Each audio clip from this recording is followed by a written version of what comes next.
sekarang gimana untuk kita mendidik generasi baru ini agar selamat dunia akhirat? Ya. Tentunya mendidik anak bukan mulai dari dia lahir. Agak telat tuh. Ya. Lah mulainya kapan? Paling ideal mulai sejak dalam rahim. Nah itu. Kenapa Bu Isa? Karena janin dalam rahim itu cukup lama di dalam rahim seorang ibu, antara 9 bulan sampai 10 bulan. Ya. Apa yang dimakan ibu, apa yang diminum akan masuk ke janin lewat yang namanya plasenta. Ya. Nanti lewat tali pusat masuk ke umbilikus atau pusarnya janin. Jadi janin makan minum tuh lewat pusar, bukan lewat mulut Bu. Ya.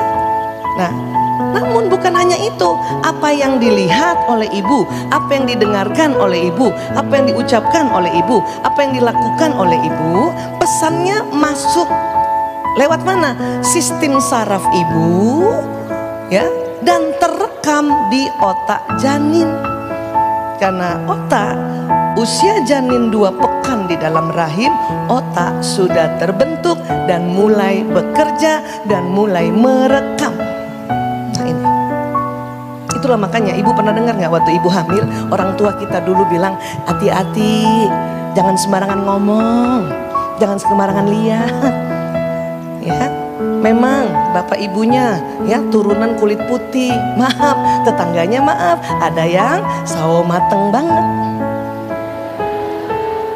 set pakai banget.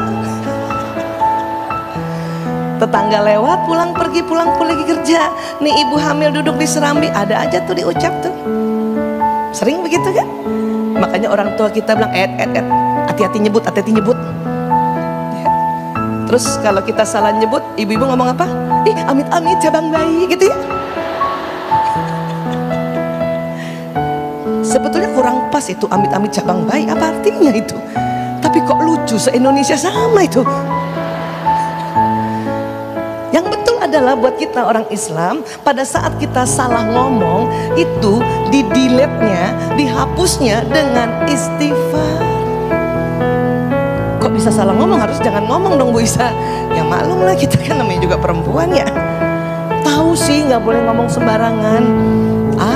Tapi ada aja tuh lewat tetangga yang tadi sawo mateng banget tadi. Nyela tuh mulut kan? Ya. Sawo mateng banget nih. Ya, terus lupa istighfar, apa yang terjadi? Maaf ya, tuh bayi lahir sawo mateng banget. Itu ya, bukan hanya omongan, penglihatan juga.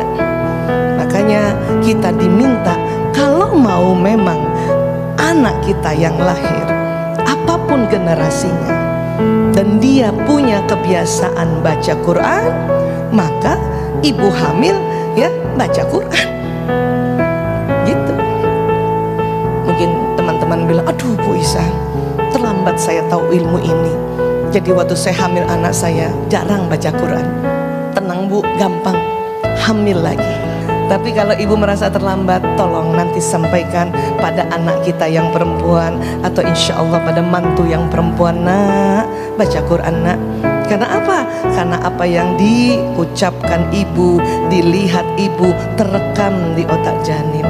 Bahkan bukan hanya ibu, sang ayah juga. Kalau dia sering bicara di dekat ibu atau istrinya yang hamil, maka suara ayah tertangkap oleh telinga ibu dan juga terekam di otak janin.